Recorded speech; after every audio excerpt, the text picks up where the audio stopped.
Will AI improve our lives or exterminate the species?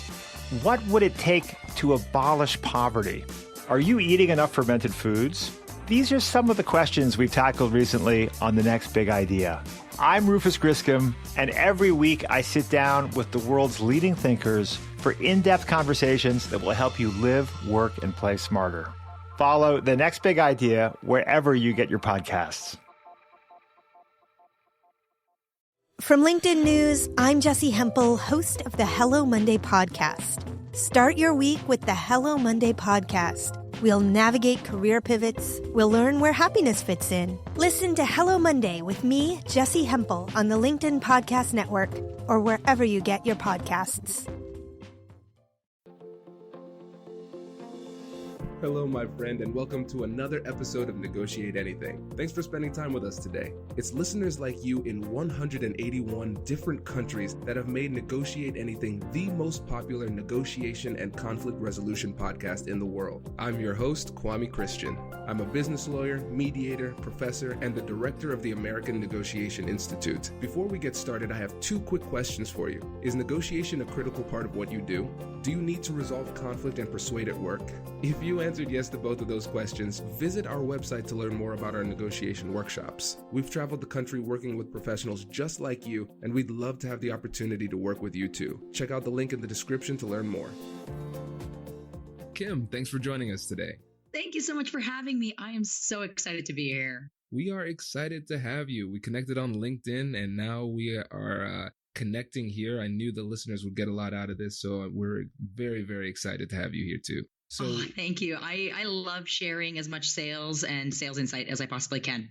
Fantastic. Well, perfect. Well, let's get started by telling the listeners a little bit about yourself and what you do. Yeah, so I am the president of one of the fastest growing entrepreneurial and small business sales schools, helping those that are selling premium services into businesses. So I work with a lot of everything from engineers, business consultants, marketing agencies, and we have delivered and created the simplest sales process without creating it any simpler so that you can get the premium services at the premium price every single time. Fantastic. That's great. And also, don't forget, let the audience know you have a book too, right?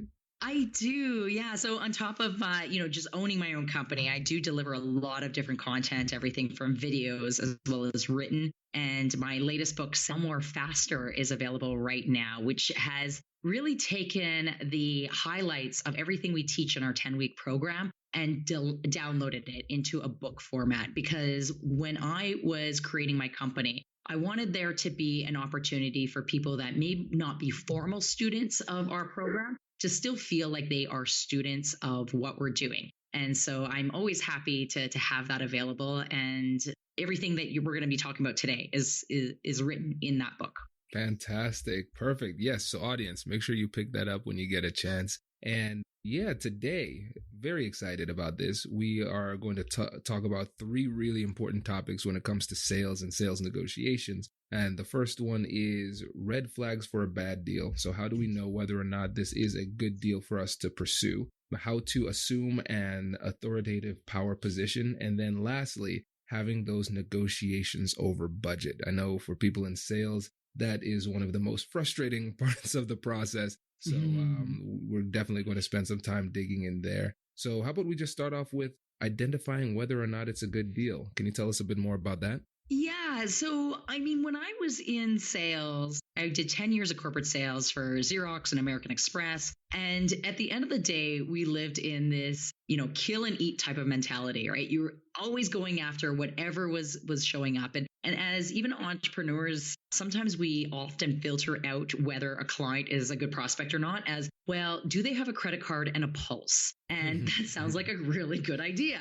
Only to find out that, if we pursue every single opportunity like that, we can end up getting stuck in what I like to call the winner's curse. You can sometimes win the deal and then curse yourself every single day that you're dealing with this terrible client, the one that's taking up too much time, demanding way too much, doesn't understand the value. And so when we started the program, KO Sales U, I wanted us to start looking at from a different complete mind shift, where it wasn't that we had to go out there and talk to every single person, but rather, ask yourself, when I'm sitting in an opportunity with a client, is this the right person for me? Do they fit that ideal buyer persona for myself? Do I want to work with them? When I understand what their goals and ambitions are, does that make me really excited? And if the answer is no, I think we need to be much more careful and, respect ourselves a little bit more in the idea that we can actually walk away from those opportunities. We'll talk a little bit more about,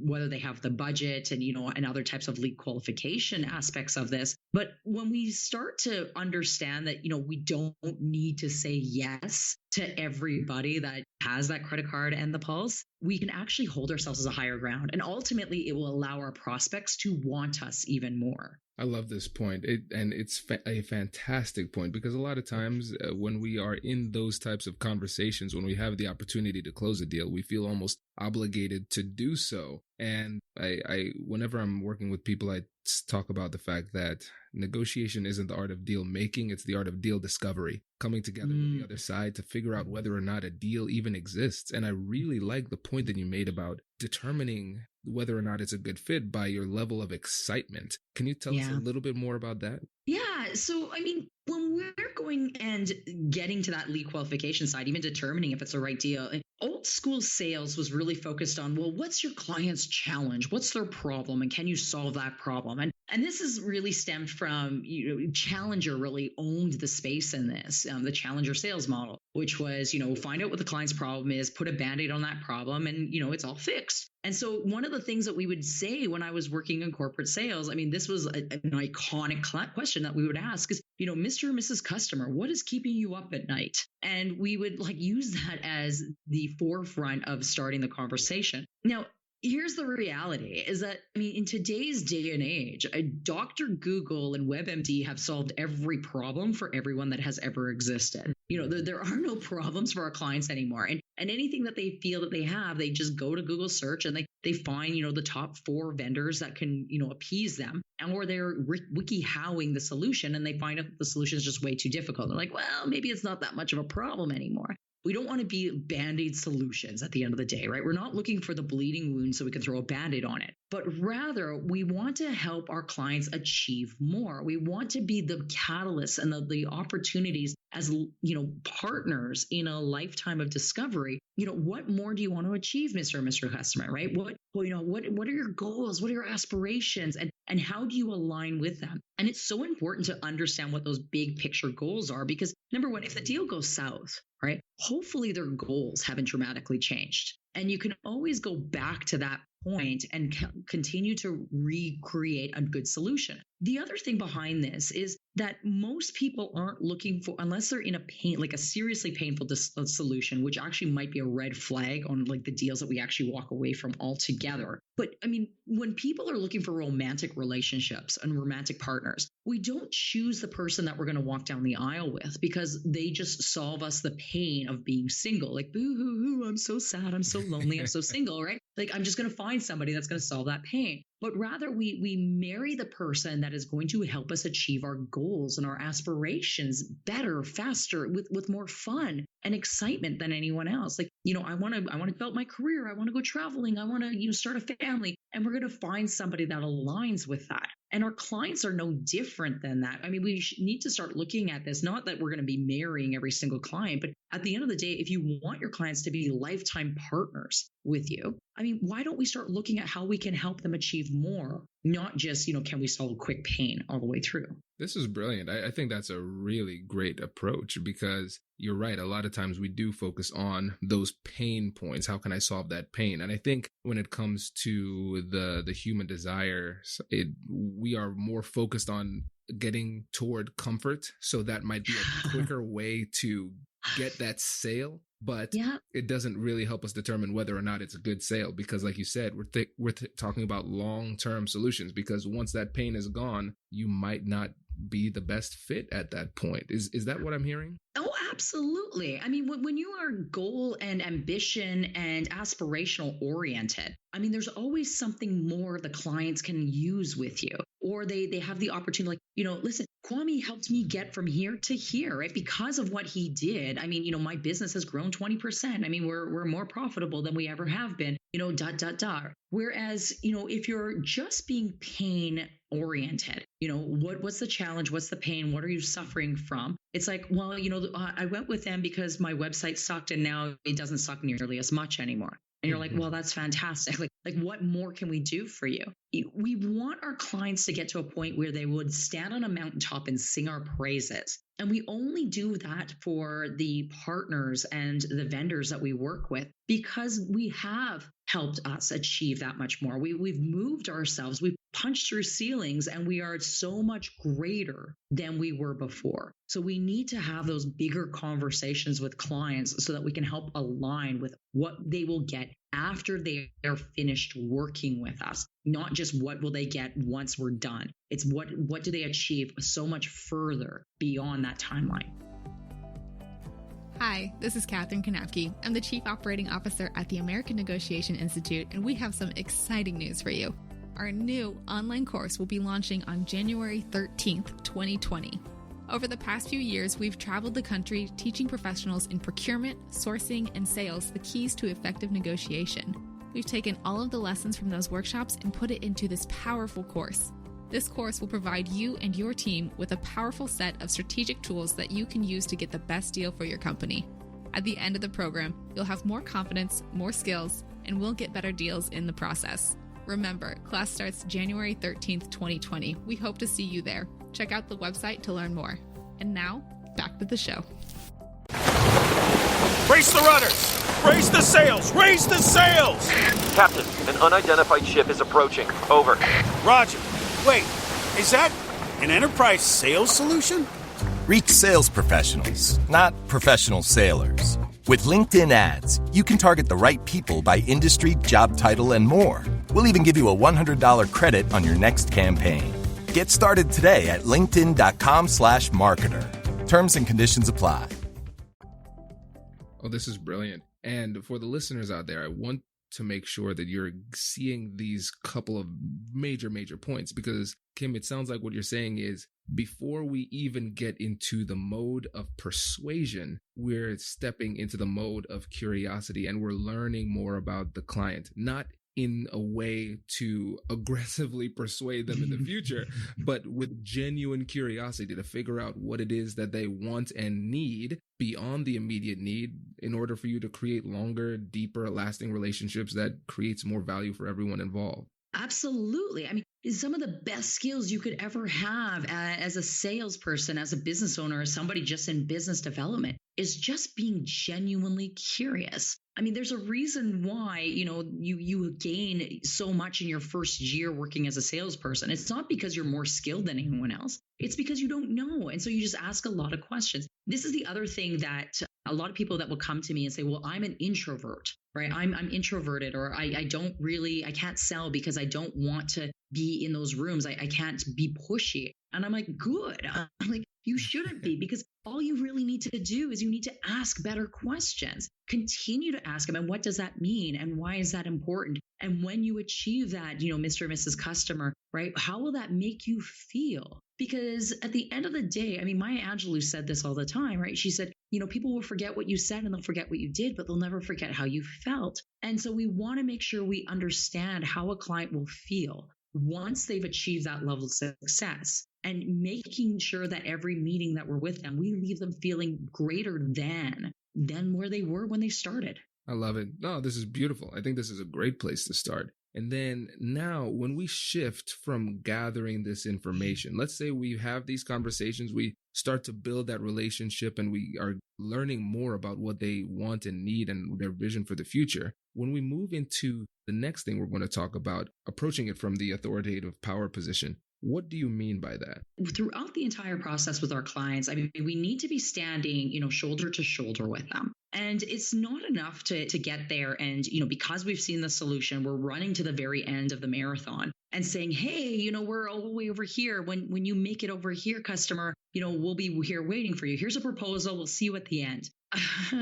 Number one, okay, I have a big pet peeve, especially if you're a person that is trying to sell a high value service. You do not send your proposal via email. Okay. We don't propose to our spouses via email. Hey, baby, want to get hitched?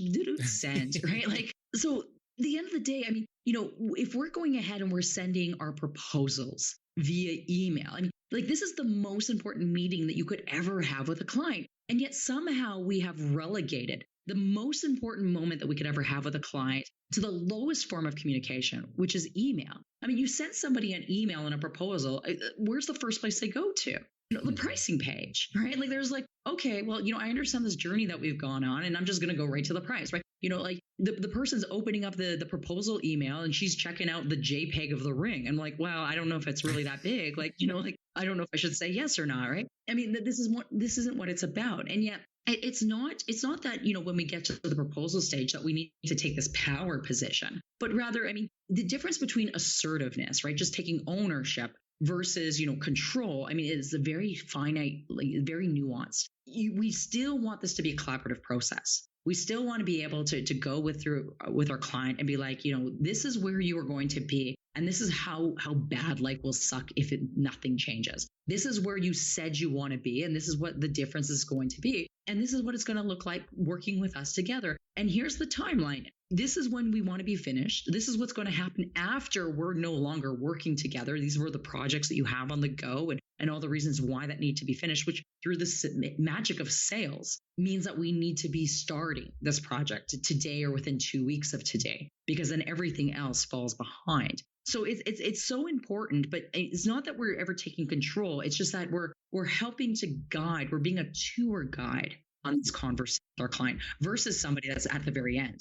Right. I like this. I really like this. And I think one of the things that people struggled with sales is the perception from the outside looking in that in order to be successful in sales, you have to use these high pressure techniques where you're almost forcing or bullying or annoying people into these deals. But what you're saying is it's a softer process. Oh, it's so much more intentional in when we do it this way, right? I was trained in the boiler room-esque type of sales, right? The Wolf of Wall Street and everything else, right? Where, it's here's your desk, here's your phone, go call people and do whatever it takes to make the deal done. And I remember sitting, across from boardroom tables, knowing that this was the quote unquote closing meeting with a client. I would have my paperwork and I'd have the pen and it would sit there on the desk and I'd be like, okay, what do we need to do to make this happen today? And you would the first one to blink lost. You did not leave these rooms until these deals were signed, sealed, and delivered.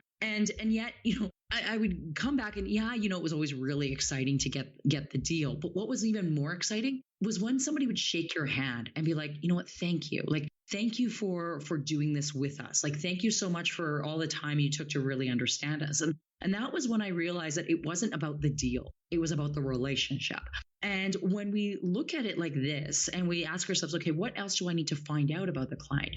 How else can I help them beyond what we're talking? What do they get even after we're no longer, in this active pursuit of this project or this classroom or whatever it is that you're doing, whether that's a finite period of time or maybe a longer period of time. But there's this process where you are working directly with the client and then, you'll have something else. What does the client get after you're done the sale?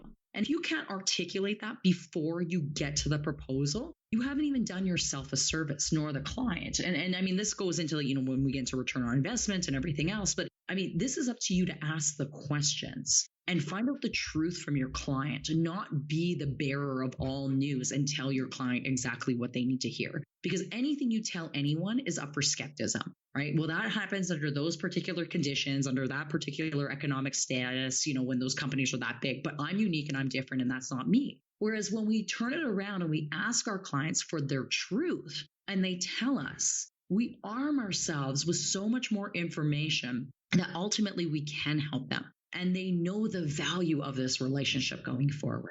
I love this. Yeah, I cannot add anything to that. That was fantastic. I might have done this at the time or two. Right? Totally, sound like it. Well, great. Well, let's move on to the issue of budget, because I know that's where a lot of people wanted to focus the time here. So where should we start when it comes to budget? Yeah. So, I mean, I'm a huge believer that we need to have a financial conversation early on in the conversation with a client. And when we're going through our entire KO sales sales process, I mean, your very first like face-to-face, voice-to-voice, Skype or Zoom meeting with a client does focus on this lead qualification area, which is budget. Now, where unfortunately too many people focus on is they start off the conversation by asking, well, how much do you have to spend on this project? Or how much do you think this is going to be worth? And this is a terrible question. Like, we were trained to do this in sales when I worked for Xerox. Like, I mean, it was a requirement that you had to ask the client, how much do they have for a budget for this? Now, here's the reality is I could ask anybody about how much they have to spend on anything, and I will get the exact same answer. I have nothing, right? There's no budget, right? Or whatever the number is, they're going to throw it out so low that you're like, okay, now I got to like pigeonhole the solution to what exactly they've told me. I mean, people, unless this person is so well prepared, your client is so well prepared that they have started to like sock away money into a savings account to know how much they're going to spend on this. Honestly, they don't have an idea. They have no complete idea. And one of my favorite quotes to go when I'm doing presentations on this is, a budget will tell you what you can afford, but it won't stop you from buying it. And so, just by understanding what somebody's budget is doesn't prevent somebody from buying it, even when their budget is zero. So we do want to have a financially driven conversation, because financially driven conversations are awkward. And the faster we can get over the awkwardness, the more open and honest and transparent we can have as a conversation with our client. But it's not about asking them, how much do you have to spend? How much are you willing to bleed into this project? How much are you willing to give up for this, right? This isn't what this is about. But going back to the idea of goal-oriented, aspirational, much bigger than anything else, is what will you be able to do, or how much will your company grow when this project is working? When we get people to start talking about the financial growth of their organization, well, I'm going to be more profitable. I'm going to be able to attract new clients and new geographies. I'm going to be able to grow my business this much more. That's number one. It's an easier conversation to have because it's aspirational. But number two, as we continue to go down the path and the client has now articulated how much they could see their company growing, it's much easier for them to justify $40,000 to spend with you when they know they're going to be potentially growing $400,000. Right? It's like, okay, well, this is the entire pie and you just want to take a slice out of this pie. Whereas when we ask them how much you have to spend, that is the pie. And we now have to say, okay, give this up, right? And you're going to get something in return, but I still can't articulate what that return on investment is. Whereas when we ask them how much will it grow, okay, understood that, and if we were, a fraction of that, would that make sense? The client should be able to say, yeah, that makes sense. Now they have articulated what their return on investment would be. That makes a lot of sense. I like that. I really like that, because what you're doing here is you're completely reframing the conversation. You're starting from a different point, and it makes it a lot easier for the client to have a better understanding of what it is they get. And when they compare that to when they compare their return on investment to the amount of investment they're going to make, it makes it a lot clearer why they should purchase. Well, it's huge. And this is the difference between those that are selling premium services for premium prices versus those that are coming in with their value proposition of like, well, we do it cheaper, better, faster. I mean, at the end of the day, and if your client is like determined that the only thing they want to do is save money, that we talked about red flags and the value and the lead qualification. That's a red flag for me, right? Like if that's only that they want to save money, because anybody whose only goal is to save money, that's a sinking ship, right? They're only wanting to save the money because, they just can't see themselves growing anymore. Whereas we need to get better at taking it that one step further, connecting the dots, a couple extra dots beyond that. It's not the amount of money that they save, and not the amount of time that they save, but what do they do with that time savings or money savings? How do they reinvest that into the company, and what more can they do? Because when you're able to save even a few dollars or, a few hours of your time, what more would you do, customer? And now we get them to start getting to that bigger picture. Well, I suppose I would, make more sales calls. Awesome. And if you made, whatever, the number of sales calls you could in the 3 hours that you would save, like how would that impact your business? Oh, I suppose, we could easily grow our business by 10% or 15%. Oh, fantastic. Now you have started to quantify that investment for your client without them realizing it. Later on, it all comes in circles back.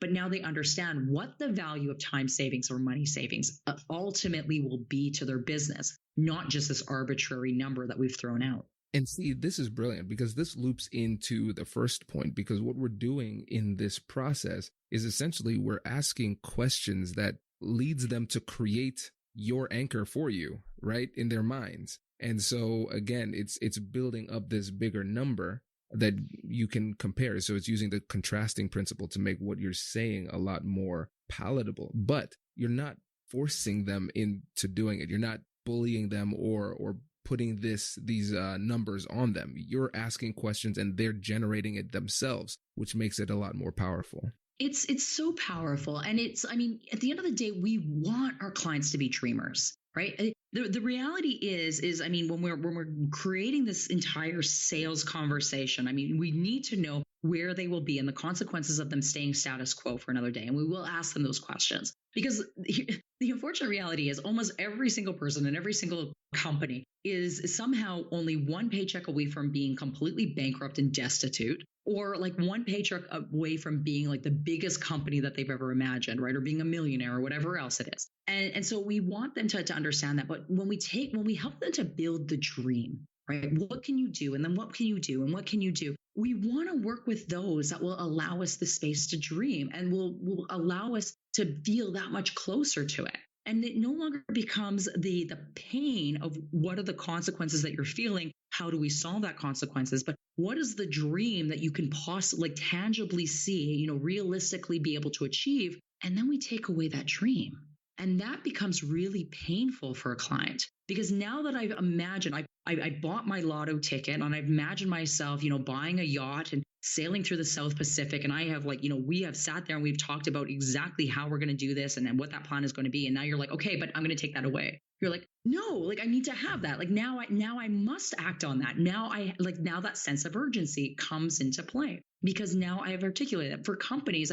This might be growing 10%. Great. And what would that allow you to do? And what would that allow you to become? Well, if we were an extra 10% bigger than where we were, we would probably be able to invest in a brand new office space. We would probably be one of the top 50 companies growing in our geographic division. We want to apply for one of the top employers in our state.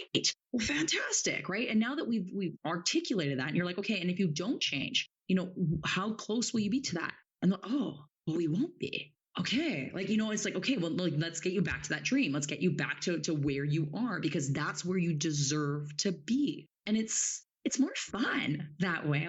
I don't know about you, but when I'm in a sales cycle with somebody, I want to be the catalyst of somebody's dreams, not the Band-Aid to the bleeding wound.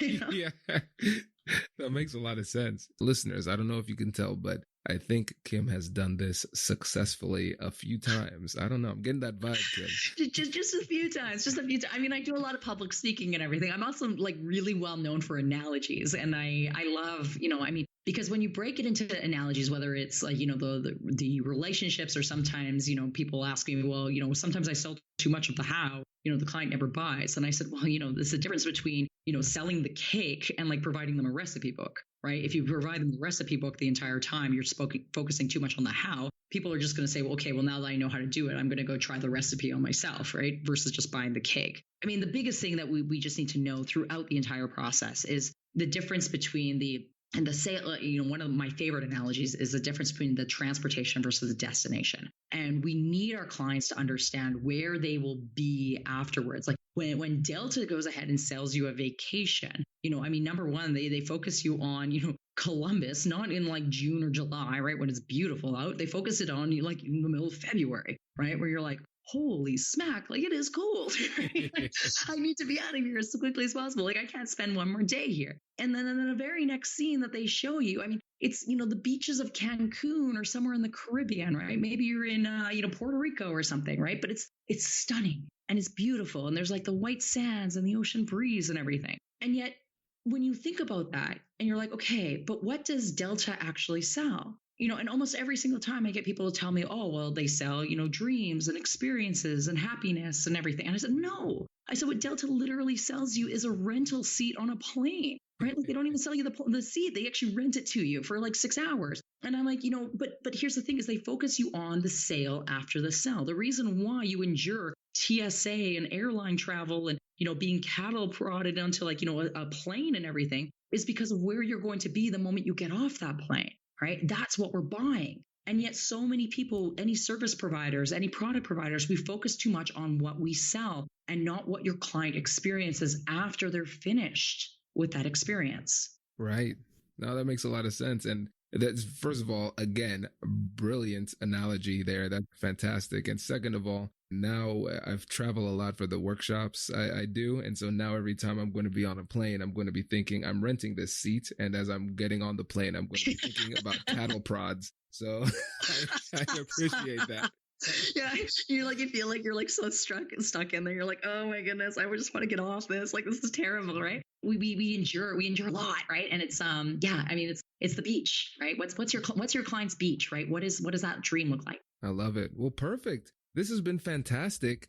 Before you go, again, let the client see now. I'm in business mode. Let the listeners know again how they can get in touch with you. Oh, well, thank you. I mean, you found me on LinkedIn. So LinkedIn is my preferred method, social media communication. I am one of LinkedIn's most influential sales leaders to follow. I'm constantly putting out videos, everything else like that. The other thing is go get a copy of Sell More Faster. If sales skills, whether you are a dedicated salesperson or you're just somebody that believes that sales skills will help you in your life, and I might be biased, but I honestly believe everyone should learn sales skills. It is really my entire heart went into this book, and it gives you everything you possibly could be to become a sales knockout. Fantastic. Kim, thank you again for coming on the show. We really appreciate it. Thank you so much for inviting me and having me here. Hey, thanks for listening to this episode. If you're liking what you're hearing, please leave a review and subscribe and tell your friends. Our goal is to help as many people as possible, and when you leave reviews, it makes it easier for people to find us in the searches. Thanks again for being a listener. I'll catch you in the next one.